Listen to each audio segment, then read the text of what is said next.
네, 오늘 여야 대선 후보들의 행보 그리고 각 캠프의 상황 알아보도록 하겠습니다. 현근택 민주당 선대위 대변인, 김근식 전 국민의힘 선대위 정세분석실장 두 분과 함께하겠습니다. 어서 오세요. 안녕하세요.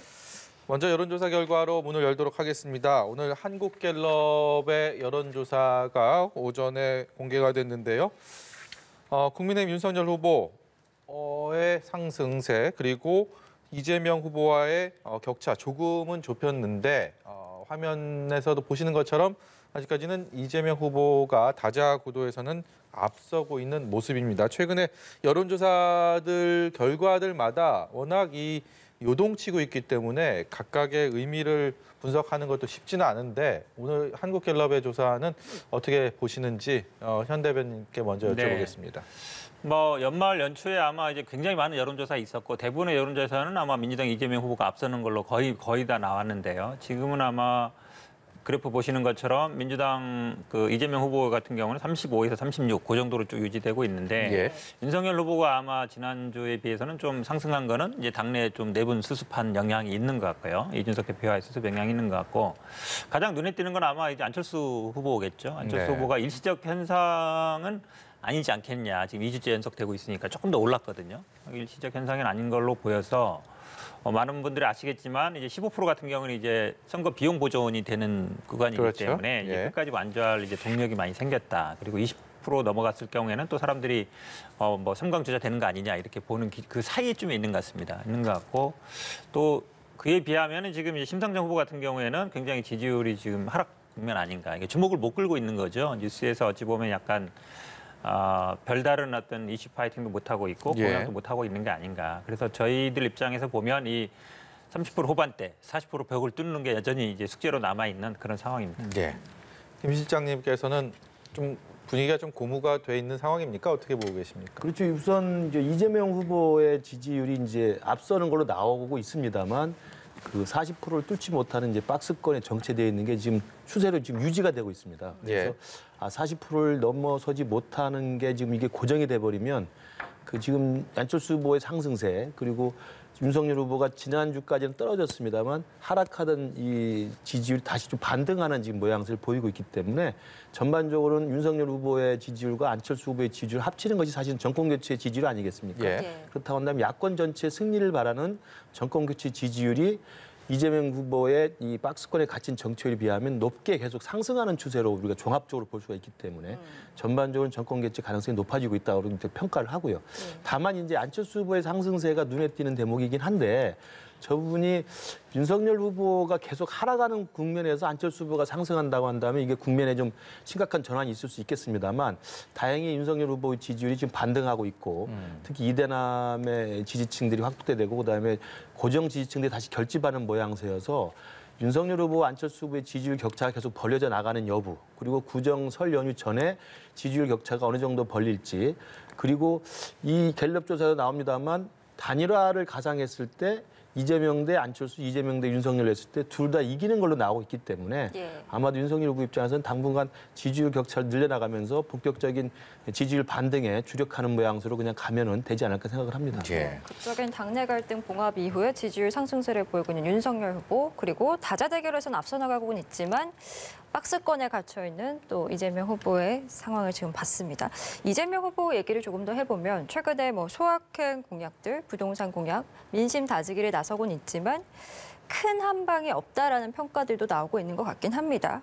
박스권 돌파 가능성 어떻게 좀 예상하고 계신지요?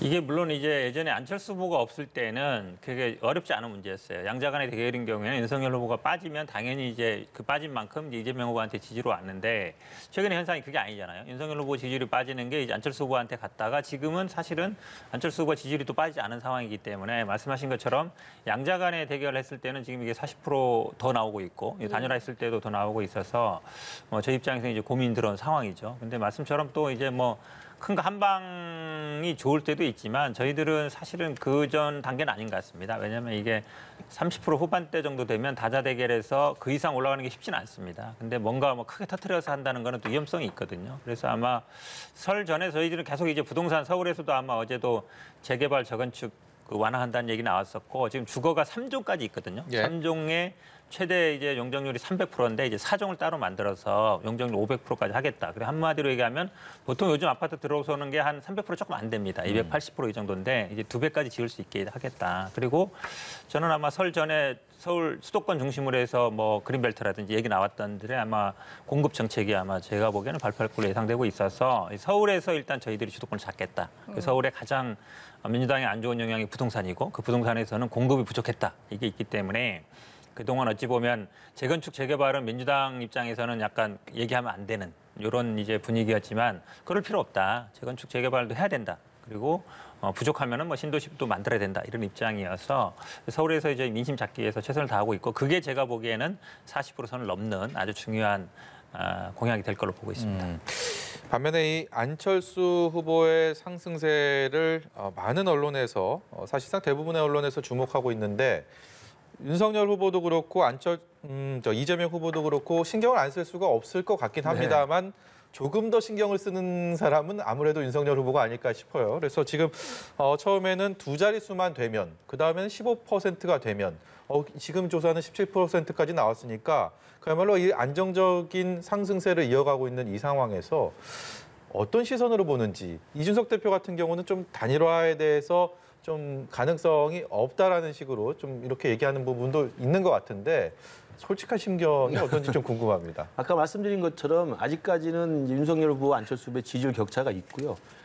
일단 하락하던 윤석열 후보의 지지율이 다시 이제 반등하는 지금 계기를 만들었기 때문에 구정 이전까지의 지지율 격차가 어떻게 유지되는지가 제일 큰 관건이라고 생각합니다. 예. 안철수가 계속 치고 올라오고 윤석열 후보가 빠진다고 한다면 이제 새로운 국면이 만들어지지만 안철수 후보가 상승하는 추세임에도 불구하고 윤석열 후보도 같이 또 반등하는 추세이기 때문에 이분이 어떻게 정리가 될지 앞으로 한 2주 동안 지켜봐야 될 내용이고요.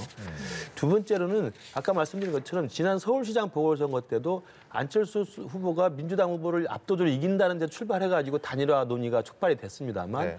뒤처졌던 오세훈 후보가 우리 당의 후보로 선출된 다음에 오세훈 후보 대 박영선 후보로 양자 대결을 해도 오세훈 후보가 이길 수 있다는 지지율이 나오면서 사실은 역전이 됐거든요.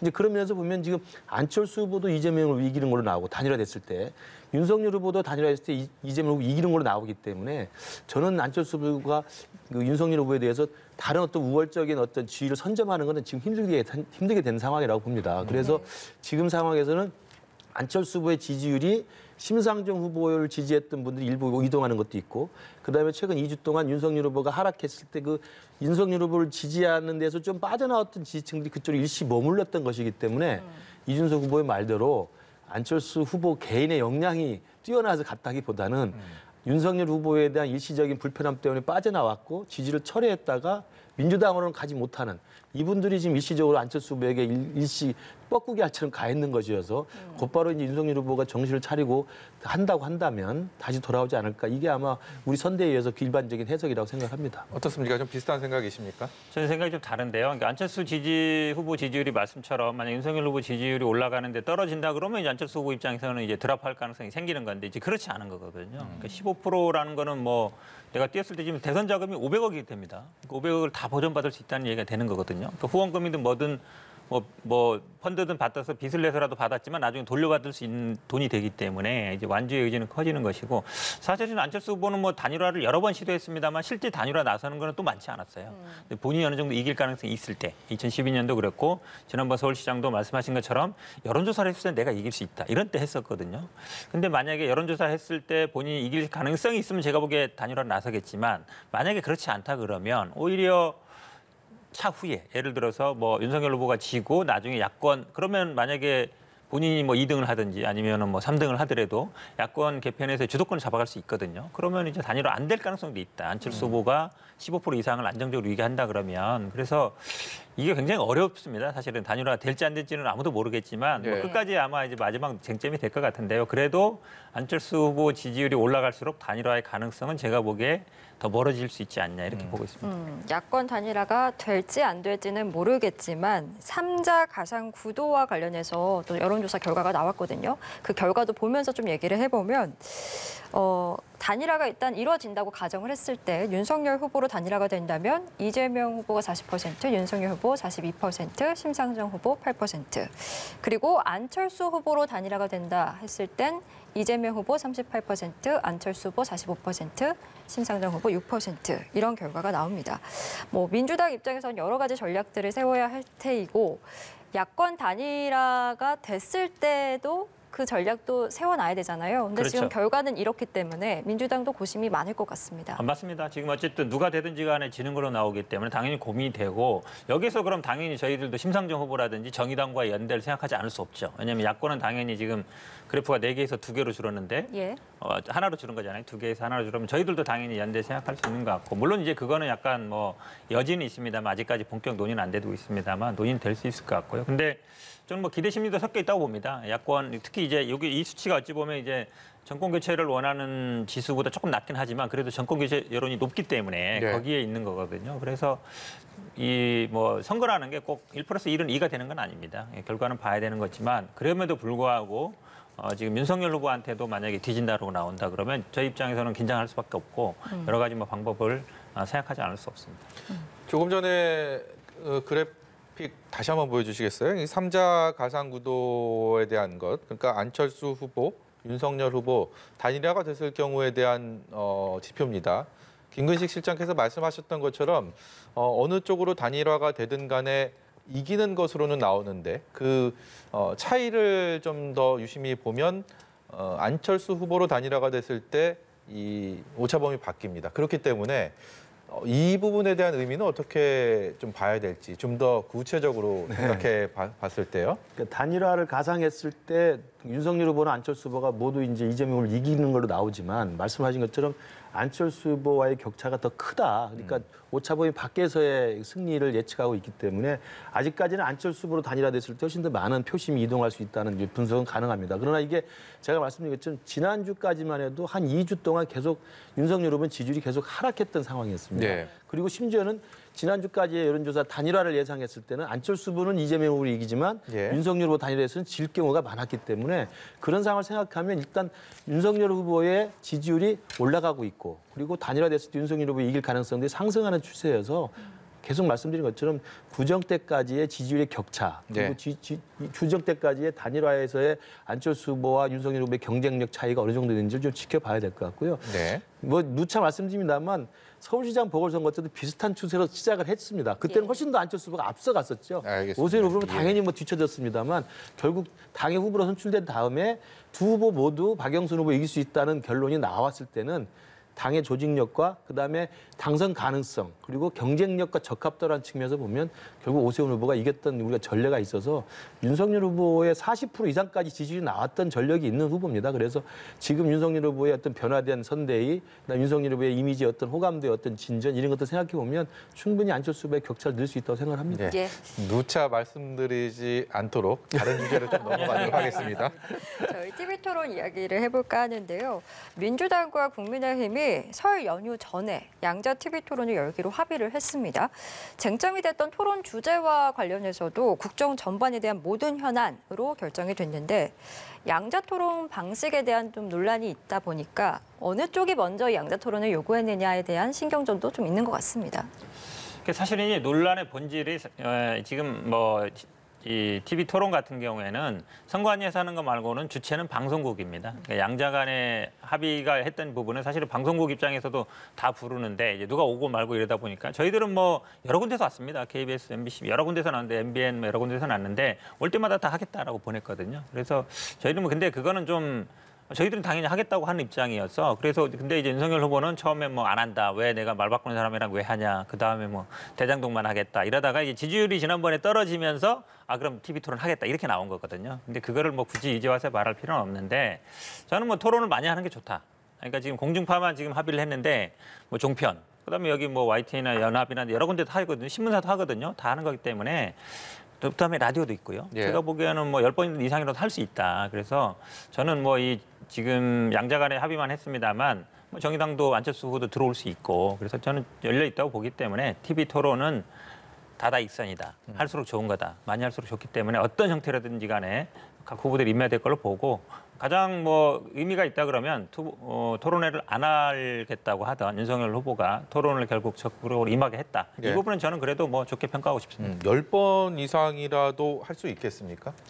그 토론은 사실은 기존의 선거운동 방식에서 국민들한테 알릴 수 있는 가장 직접적이고 확실한 선거운동 아니겠습니까? 그래서 선거운동에서 TV토론을 뺄 수는 없기 때문에 그동안에 TV토론을 주장했던 이재명 후보에 대해서 윤석열 후보가 거부했던 게 아니고 윤석열 후보의 그 주장 자체로는 그동안에 이재명 후보의 공약 말 바꾸기, 그다음에 화려한 변신술, 그다음에 대장동 게이트에 대한 여러 가지 의혹에 대한 부인 이런 것들이 먼저 해결이 되어야만 예. 정책 토론을 할 수 있다는 것을 이제 이야기한 것이고요. 예. 결국은 윤석열 후보도 누차 말씀드립니다만 그 후보 경선 당내 경선에서 16번의 TV 토론을 생방송으로 다 소화했던 사람이고요. 네. 성공적으로 다 했던 경력이 있기 때문에 TV 토론 자체를 겁내하거나 저는 그럴 가능성은 전혀 없다고 생각합니다.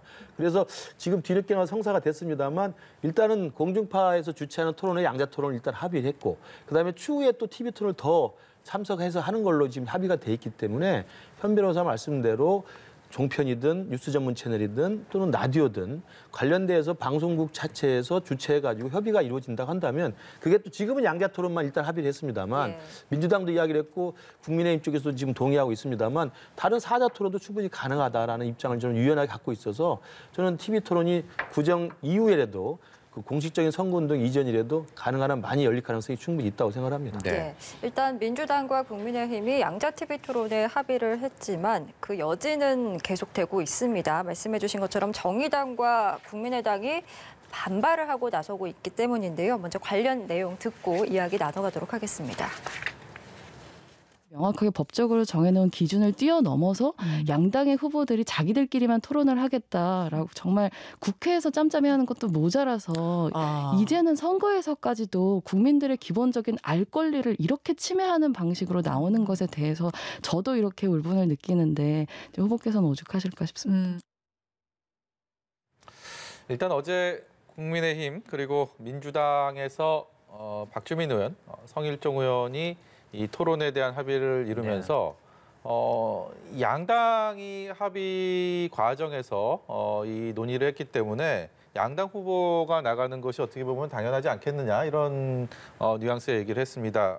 반면에 보시는 것처럼 정의당 그리고 안철수 후보는 직접 뭐 이 토론 담합이다라는 얘기까지도 하면서 반발을 하고 있는데 두 후보 다 앞으로의 이어질 토론에서는 뭐 3자든 4자든 그렇습니다. 다 상관이 없이 열려 있는 거 아닙니까? 네, 일단은 제가 보기에는요. 일단 시작은 뭐 양자 간에 지금 될 가능성이 높아지고 있습니다. 원래 다음 주 월요일 정도에 아마 KBS에서 토론이 아마 예상돼 있었는데 될지 안 될지 모르겠습니다만. 그러니까 먼저 하는 게 일단 중요한 것 같고요. 그다음 되다 보면 말씀하신 것처럼 저희들은 뭐 사자 간에도 할 수 있다라고 보는 거라서 법정 토론은 당연히 정해져 있습니다. 왜냐하면 법정 토론 부를 수 있는 분들은 정해져 있지만 뭐 이거는 어쨌든 주체는 방송국이거든요. 네. 그다음 물론 이제 나가는 거는 후보들끼리 합의를 해야 됩니다만 저는 일단 하다 보면 제가 보기에 뭐 예를 들어 지금 뭐 채널도 많고 하는 데 많거든요. 그럼 여러 번 하다 보면 양자도 할 수 있고 또 사자도 할 수 있고 또 뭐 삼자 간에도 할 수 있고 여러 가지 방식이 있어서 저는 뭐 물론 정의당이나 안철수 후보 입장에서는 뭐 반발할 수 있다고 봅니다만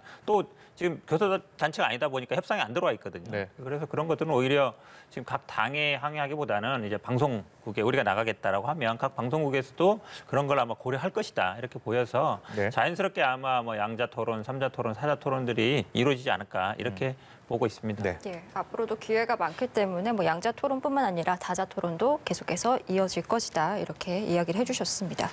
자, 이번에는요 저희 후보들에게 놓인 리스크와 관련된 이야기들도 좀 해볼까 하는데 먼저 이재명 후보 같은 경우에는 변호사비 대납 의혹 사건과 관련됐던 제보자 이모 씨가 이제 사망을 하면서 이와 관련된 여야의 대립이 이어지고 있는 상황입니다. 김기현 국민의힘 원내대표는 뭐 대장동 의혹과 더불어서 국민에게 물음에 대답을 해야 된다 이렇게 좀 강하게 주장을 하고 있는 상황인데 본격적으로 뭔가 정책 대결이 이루어지는가 했던 이 시점에 터진 이 사건들 어떻게 보고 계신지요? 그 국민들 대부분도 그렇고요. 저도 그렇고 굉장히 좀 그 이례적이다라고 생각을 할 수밖에 없지 않습니까? 대장동 의혹이라고 하는 단군 일의 최대의 특혜 사건이 지금 검찰 수사를 하고 있다고 합니다만 속 시원하게 지금 진행이 안 되고 있고 그리고 이재명 후보를 몸통이라고 의심하고 있는 많은 국민들에게 이재명 후보를 향하는 길목에 서 있는 핵심 증인들 두 분이 지금 비극적인 선택을 했단 말입니다. 그러니까 이상하다라는 생각을 하고 있던 차에 이전에는 이제 이재명 후보의 변호사비 대납 의혹을 사실은 녹취록을 가지고 그 먼저 제기했던 이분이 또 그냥 분이 아니고 또 친문단체의 핵심 인사 아니겠습니까? 이분이 사실은 또 그 안타까운 상황 사건으로 지금 드러났기 때문에 도대체 이재명 후보와 관련된 의혹의 어떤 중심에 있고 길목에 있는 사람들은 왜 이렇게 무시무시한 꼴을 당하느냐라는 의심을 할 수밖에 없는 겁니다. 심지어는 뭐 영화판 이야기를 하는 것도 있기도 합니다만 그래서 뭐 이 부분에 대해서 그러니까 뭐 누가 기획을 했고 뭐 개입을 했다라고 단정질 수 있는 건 아닙니다만 일단 국민들이 불안해하는 건 분명히 있다고 생각이 들고요. 그렇기 때문에 국민의힘이나 우리 윤석열 후보 선대위 측에서는 모든 건 명명백백하게 한 점의 의혹 없이 밝히면 된다고 생각을 합니다. 그러니까 대장동 게이트에 대해서도 이미 돌아가신 두 분과 관련돼서 그 윗선으로 지목되고 있는 이재명 후보나 정진상 실장이나 이런 분들에 대해서 지금 정진상 실장은 지금 소환도 못하고 있는 상황 아닙니까? 이재명 후보는 뭐 말할 것도 없고요.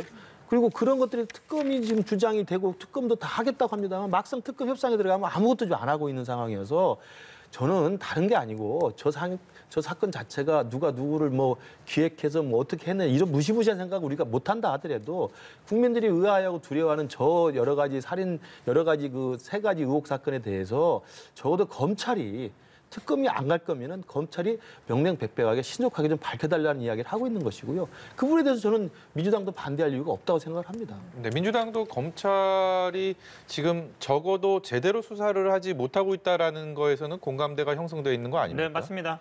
근데 이제 명확히 해야 될 부분이요. 지금 이 돌아가신 분 같은 건 대장동과 아무 관계가 없습니다. 계속 국민의힘에서는 어떻게든 이제 대장동을 키워가지고 대장동 관련된 분들이 다 이상하게 되고 있다라고 말씀하고 싶은데 대장동 관련된 게 아니고 변호사비 대납과 관련된 거 그거에 대해 명확히 말씀드리고요. 지금 약간 발을 빼는 거죠. 처음에는 뭐 간접 살인이다, 뭐 지금 안철수 후보 같은 경우는 뭐 기획까지 했다, 뭐 살인 멸구다까지 얘기하고 있어서 저희들은 이 김기현 원내대표가 이 간접 살인이라고 한 거는 마치 이제 이재명 후보가 죽인 거 아니냐라는 얘기에서 지금 사진이 나왔지 않습니까? 심장마비가 아니라 심장 질환에 의한 것으로. 물론 이게 최종적인 건 아니지만 1차 사인이 나온 거거든요. 외부 침입 흔적도 없고. CCTV도 나왔습니다. 보면 계단에 약간 손을 짚고 가는 게 있었고 그 지인하고 통화한 것도 보도 나오지 않았습니까? 내가 혹시 연락이 없으면 뭐 잘못된지 알아라 얘기했기 때문에 제가 보기에 이게 뭐 간접 살인 자체는 분명히 아니다라고 보면 그래서 저희들은 김기현 원내대표가 사과하지 않으면 법적 조치를 취하겠다 이런 입장이고요. 그건 지금 뭐 살인 멸구라고 얘기한 기획했다라고 한 안철수 대표도 마찬가지 입장이어서 이거를 자꾸 지금 뭔가 이재명 후보와 관련된 것으로 연결시키려고 하고 지금 말씀처럼 그래도 뭔가 이상한 거 아니냐 자꾸 이렇게 하시는 건 잘못됐다. 왜냐하면 팩트는 팩트대로 해야 되는 것이고 대장동 관련도 말씀드리면요. 한 분 같은 경우에는 개인 비리 문제로 영장 청구 때문에 사실은 그 직전에 그런 선택을 하신 거거든요. 그래서 이거는 사실 이재명 후보와 관계없는 겁니다. 그렇게 본다 그러면 이걸 자꾸 다른 얘기 하지 마시고 사실은 사실대로 말씀하시라. 그리고 이걸 자꾸 대장동 간접살인 이렇게 오버하지 마시고 이분은 물론 저희들도 안타깝게 생각하는데 이걸 정치적으로 이용하면 안 된다. 이렇게 말씀드리고 싶습니다. 예. 양 진영의 오늘 그야말로 폭풍 전야가 아닌가라는 생각이 듭니다. 이른바 윤석열 후보 배우자 김건희 씨의 7시간 녹취 이 관련해서 방송 금지 가처분 신청이 이루어졌고요. 거기에 대해서 이제 법원이 오늘 중 결론을 내린다고 합니다. 일요일 날 한 공중파 보도를 통해서 국민들이 접할 수 있느냐 그렇지 않느냐에 대한 결정을 오늘 법원이 1차적인 판단을 내놓는 상황인데 참 얘기들이 너무 달라서요. 이 부분에 대해서는 적어도 이재명, 윤석열 후보 측에서 접점을 찾기가 굉장히 어려울 것 같습니다. 그렇기 때문에 법원 판단을 앞두고 있는 이 상황에서 김근식 실장께서는 어떻게 보시는지 먼저 여쭤보고요. 현근택 대변인께도 기회를 드리도록 하겠습니다. 이미 이제 국민의힘 선대위 측에서 그 보도 금지 가처분 신청을 냈고요. 심지어는 이제 애초에 그 취재를 했던 유튜브 방송 그리고 그 같이 또 공모한 것으로 알려진 또 유튜브 다른 방송에 대해서도 보도를 하지 말 것으로 지금 가처분 신청을 내놓은 상태입니다. 예. 그 이야기는 뭐냐면 그 이미 이제 지난해 7월부터 수십 차례 전화를 통해 가지고 7시간 40분 정도의 녹취를 해놨다는 것이고요. 그걸 지금에 와서 대선 선거의 직전에 와서 굉장히 민감한 시기에 이걸 본인이 취재해서 본인 유튜브 매체에 올리는 것도 아니고 거대 공영 방송에다가 그걸 넘겨서 거기에서 기획적으로 프로그램에 이걸 반영을 해서 편집해서 올린다는 것이기 때문에 방송을 한다는 것이어서 누가 봐도 이것은 대선에 명백한 영향을 미치려는 의도된 정치적인 계산이라고 생각할 수밖에 없다고 생각합니다.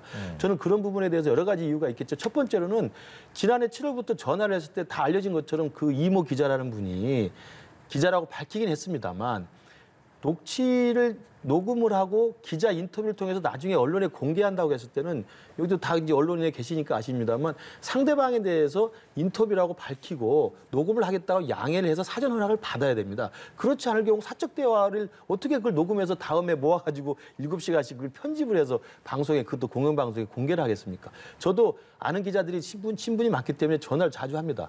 그러면 친한 기자의 사적 대화의 측면에서 여러 가지 이야기를 할 수가 있어요. 그럼 그분들과의 신뢰가 있기 때문에 사실은 그걸 공개하지 않습니다. 그렇지 않습니까? 그런데 이게 이 김건희 씨 같은 경우 정치를 전혀 모르는 분이고 당시만 해도 정치를 시작은 했지만 국민의힘에 입당하기 전에 윤석열 후보의 배우자로서 사업만 하셨던 분인데 억울한 일을 도와주겠다는 식으로 접근해가지고 신뢰를 쌓은 다음에 계속적으로 쟁점이 되는 부분에 대해서 유도 질문했다는 거 아니겠습니까? 그런 내용들을 7시간 모았다가 지금 거의 7개월이 지난 지금에 와서야 자기도 아닌 다른 방송에서 공개한다고 하면 어느 국민 누구가 그 진실성을 믿겠습니까? 저는 그런 면에서 오늘 뭐 재판부가 오늘 중으로 판단을 할지 안 할지 모르겠습니다만 이건 국민의 알 권리 또는 후보자의 배우자라는 검증의 권리라기보다는 굉장히 계획적으로 정치적으로 의도된 접근에 의한 저는 공작의 성격이 강하다. 이런 면에서 저는 재판부가 현명한 판단을 내릴 것으로 기대하고 있습니다. 오늘 국민의힘 의원들의 이 MBC에 대한 항의 방문, 저 말씀 중에 화면을 통해서 좀 나갔는데 그 부분은 불가피한 상황으로 판단하십니까? 그렇습니다. 왜냐하면 MBC라고 하는 공영방송이 지금도 공영방송의 존재 이유를 갖고 있습니다만 그동안 이 정부 들어서 굉장히 많은 논란에 휩싸였지 않았습니까? 채널A 이 건엄유착 보도 관련해서도 지금 사실은 그 보도가 잘못된 오보였던 것들도 몇 번 드러났었고 굉장히 기획적으로 유착된 내용들에 대해서 친정권 방송을 했던 것들이 몇 차례가 있었는데 그런 공영방송으로서의 MBC 위상이 현저하게 의심받고 있는 상황인데다가 이번에 만약에 이 유튜브 매체 기자가 녹취했던 것을 MBC에게 넘김으로써 MBC에서 특정 프로그램에서 그걸 공개를 한다는 것 자체가 MBC의 정치적인 개입이라고 볼 수밖에 없기 때문에 당연히 국민의힘 원내 지도부에서는 항의 방문하는 것은 저는 마땅한 일이라고 생각을 합니다. 예. 당연히 말이 안 되죠. 그러면 차라리 뭐 소송을 하지 말든가. 재판을 걸어놨잖아요. 그 재판 결과를 지켜보는 게 뭐겠습니까? 분쟁이 생겼을 때 서로 다툼이 생겨. 법원에 맡기는 거 아닙니까? 법원에 맡기에 사법부의 결정을 따르겠다. 그게 어찌 보면 민주주의 지키는 원칙이에요. 근데 법원에 재판에 걸어놨는데 뭐 이게 별로 인용된 적이 거의 없어요. 기각될 경우가 많고 저도 뭐 기각될 걸 보는데요. 그러니까 어찌 보면 실력 행사 나간 거거든요. 그러면 실력 행사 나갔는데 사실은 그냥 뭐 혼자 이렇게 간 게 아니라 여러 명이 갔습니다. 국회의원들이 가서 앞에서 싸움이 나오고 그러지 않았습니까? 이건 언론에 대한 겁박인 거죠. 한마디로 얘기하면 볼 수밖에 없고 지금 여러 가지 말씀하셨는데요. 윤석열 후보가 지난번에 뉴스버스 보도했을 때 뭐라 그랬냐면 아니 뭐 이런 데서 조금만 데서 했냐 메이저 언론에서 해야지. 그래서 이분들이 그럼 우리가 방송하면 또 그 얘기할 거 아닙니까? 이거 뭐 신뢰성이 없다. 그러다 보니까 간 거고요. 말씀하신 것처럼 기자들이 취재를 할 때 당연히 저도 기자 전화 많이 받는데 대부분 정치인들은 전화가 오면 녹음하겠거니 다 생각합니다. 보도되지 말라고 한 말도 보도할 정도도 있을 때니까요. 그러니까 물론 멘트를 정확하게 딸 때는 뭐 이거 녹음합니다 얘기하지만 대부분은 술자리에서도 발언이 보도되는 경우가 많다. 그리고 더구나 이 녹음 시작한 게 7월이에요, 작년. 6월 말에 대선 출마 선언했습니다. 네. 대선 출마 선언한 이후에 대선 출마 선언한 사람의 부인이에요. 그리고 기자라는 신분을 밝혔고 그게 어쩌긴 사적인 대화가 될 수 있겠습니까? 당연히 취재 대상이라고 볼 수밖에 없는 것이고요. 그리고 저는 지금 나오는 거 보면 뭐 하루만 한 게 아니라 작년 7월부터 한 6개월 정도 했다는 거 아닙니까? 지금 그 서울의 소리 대표 얘기하면은 53번 정도 통화했다는 거예요. 아니 무슨 뭐 개인적으로 뭐 개인 사적 관계도 아니고 그럼 당연히 여러 가지 대화를 할 수 있는 거죠. 서로 궁금한 게 물어볼 수 있는 거고 또 김건희 씨가 전화하는 경우도 있답니다. 그건 뭐겠어요? 본인도 궁금한 게 있다는 거 아닙니까? 서로 간에 어쨌든 왜냐하면 서울의 소리가 그동안 굉장히 윤석열이나 특히 김건희 씨를 비판하는 보도를 많이 해왔어요. 그럼 서로 필요해 있을 수 있는 거거든요. 일방적인 공작이다, 일반적인 뭐 이런 걸 했다는 건 저는 말이 안 될 것 같고 가장 아마 이제 가처분에서는 개인 프라이버시냐 아니면 이제 국민의 알 권리냐 이렇게 보겠지만 개인 간의 뭐 사적 대화라는 거는 제가 보기에 성립하지 않을 것 같고요. 개인의 문제지만 이미 검증 영역에 들어와 있는 대선 후보 부인의 문제이기 때문에 저는 당연히 뭐 오늘 중으로 왜냐하면 내일 모레는 법원이 쉬고 그다음에 뭐 일요일 날 방송이 나가기 때문에 오늘 뭐 좀 늦게라도 결정이 나올 걸로 보고 있습니다. 예, 방송 금지 가처분 신청에 대한 법원의 판단 오늘 중으로 나올 것으로 말씀하신 것처럼 지금 전해지고 있기 때문에 그 판단을 좀 지켜보도록 하겠습니다. 저희 이번에는 좀 심상정 후보 얘기를 해보려고 하는데요. 대선을 55일 앞두고 돌연 선거활동 중단을 선언하면서 숙고를 이어나가고 있는 상황입니다. 오늘 여영국 정의당 대표가 이제 심 후보 자택을 찾아서 면담을 하고 나서 사퇴는 하지 않을 것이다라고 사퇴서를 일단 일축을 한 상황인데 지금 뭐 선대위나 당 내부도 굉장히 혼란스러운 모습이거든요. 앞으로 어떻게 좀 예상을 하시는지요? 참고로 지금 여영국 대표가 회동한 이후에요. 심상정 후보의 말을 전했습니다. 네, 네. 참으로 송구하다. 그리고 소명의식을 포기하지 않겠다라는 얘기를 했다고 합니다. 그 부분에 대한 의미도 함께 좀 짚어봐야 될 것 같은데요. 이번 대선에 사실은 심상정 후보가 가장 힘겨운 싸움을 하고 있죠. 그러니까 저도 선거를 여러 번 치러봤습니다만 선거를 하면서 이기지 못할 것 같은데 힘겨운 여정들을 사실 매일 소화하는 게 개인으로서 굉장히 부담스럽습니다.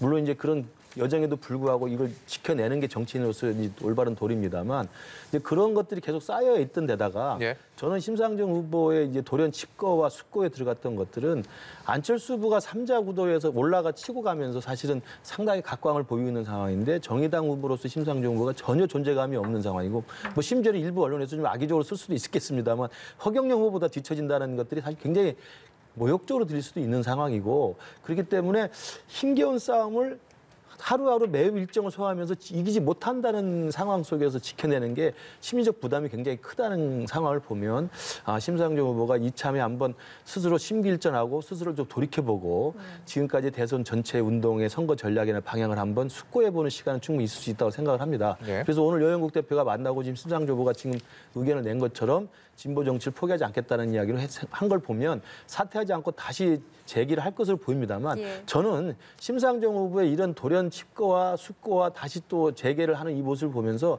21대 국회 총선 이후에 심상정 후보로 대표되는 이 정의당의 길이 과연 진보 정치를 기대했던 많은 국민들에게 부응했던 것인가에 대한 스스로의 좀 오래된 장기적 성찰이 필요하지 않나. 조국 사태 이후 그다음에 윤미향 사태 이후에 정의당이 오락가락했고 갈팡질팡했던 그런 어떤 과거의 잘못들을 다시 반성해보는 계기가 된다고 생각합니다. 예, 알겠습니다. 저희 오늘 두 분 말씀은 여기까지 듣도록 하고요. 현근택 민주당 선대위 대변인, 김근식 전 국민의힘 선대위 정세분석 실장과 함께했습니다. 오늘 말씀 고맙습니다. 고맙습니다.